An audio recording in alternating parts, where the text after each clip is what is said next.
जय जगन्नाथ जय गुरु। आजिर यही 2026 इंग्राजी नुआ वर्ष रे आपण मानक स्वागत।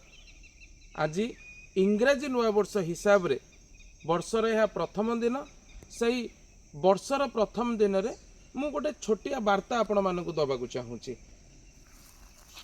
आजिका समय रे अनेक धर्मानुष्ठान अच्छी, अनेक प्रकार भावधारा रे लोक माने अनुप्राणित होकिना अच्छी। बहुत मठ आश्रम पूजा संघ को जाउछंती। गला बेले मध्य विभिन्न रंगर धोती पिंधुचंती, ता सहित चंदन लगौचंती। एहिपरि विभिन्न प्रकार वैदिक रीति रे निजको सुसज्जित करी सेठाको जाउछंती। यह मध्य उत्तम, यह जेहेतु वैदिक रीति। किंतु एतिकिरे कोन भगवान मिली जांती। मोर कहिबार उद्देश्य जो समय से जाउछंती सेठारे नाम संकीर्तन रे योगदान मध्य करूछंती, भगवान के विषय आलोचना रे मध्य पार्टिसिपेट करूछंती, बहुत भल भल कथा कहउछंती सुनुछंती मध्य। किपरि आदर्श हेई परिबा, किपरि आदर्श गृहस्थ हेई परिबा, किपरि भल समाज रे चली परिबा, किपरि साधुतार आचरण करि परिबा, ए प्रकार अनेक कथा आपण माने भी सुनुथिबे। तापर नाम संकीर्तन भी होउची, ता सहित प्रसाद सेवन मध्य होउची। तेणु आपण से जगह को जाई जतले मार्क करेंगे आपण मानको लागिबो कि एई माने ही प्रकृतिर साधु बोध हुए, एई माने ही प्रकृतिर समाजर साधु। किंतु जदि आपण सही लोकन को तांकर नित्य जीवन रे बा प्रतिदिन जीवन शैली रे देखिबे, अधिकांश क्षेत्र में देखा जाए, मु समस्त कथा कहूनी, अधिकांश क्षेत्र में देखा जाए कि सेमाने सही प्रकार परिलक्षित हुअंतिनी बा दृश्यमान हुअंतिनी। अर्थात जहाँ से ठीक कले ताकू सही छाड़ देकी पड़े आसिले, निज लाइफ रे ताकू इम्प्लीमेंट करि पारलेनी। मोर कहवा कथा तेबे एते मठाश्रम जाइके लाभ बा कौन? ताहले जदि गोटे लोकर मानविकतार कौन से परिवर्तन हो नहीं, जदि गोटे लोकर वर्ष वर्ष धरिकी कौन से धर्मानुष्ठान रे युक्त हैला परे ता भीतर से दया से करुणा एसब भाव उद्रेक न होची, तार कथार परिवर्तन न आसूची, ताले जीवार महात्म्य बा कौट रहिला। तेणु जदि आम वैदिक रीति की देखा ता भूल नुह, ठीक, किंतु ताके आम अधा खंडिया करुचे, ताकू पूर्ण भाव करवा दरकार।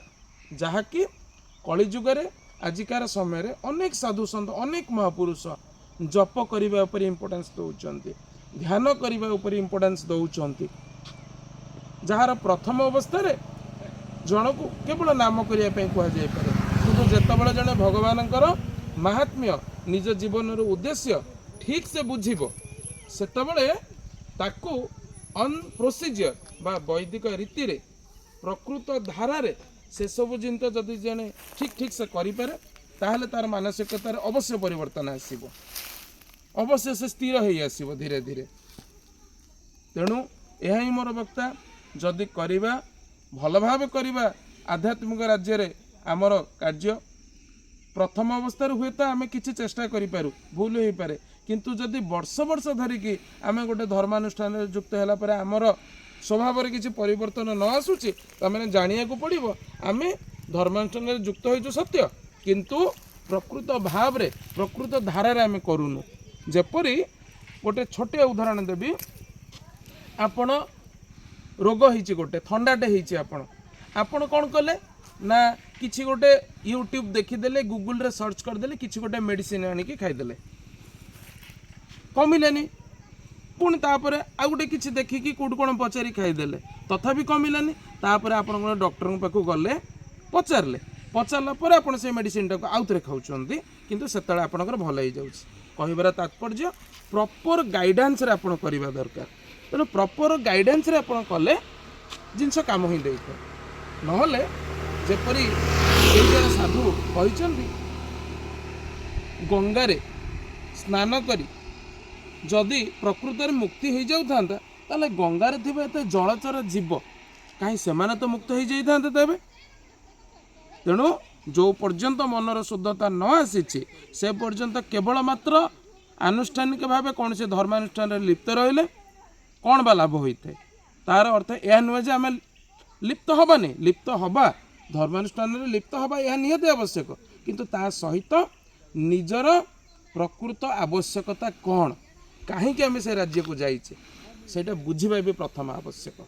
आज वीडियो एतिकी रही किपरि आपन लगिला निहाती जनइबे। जय जगन्नाथ जय गुरु।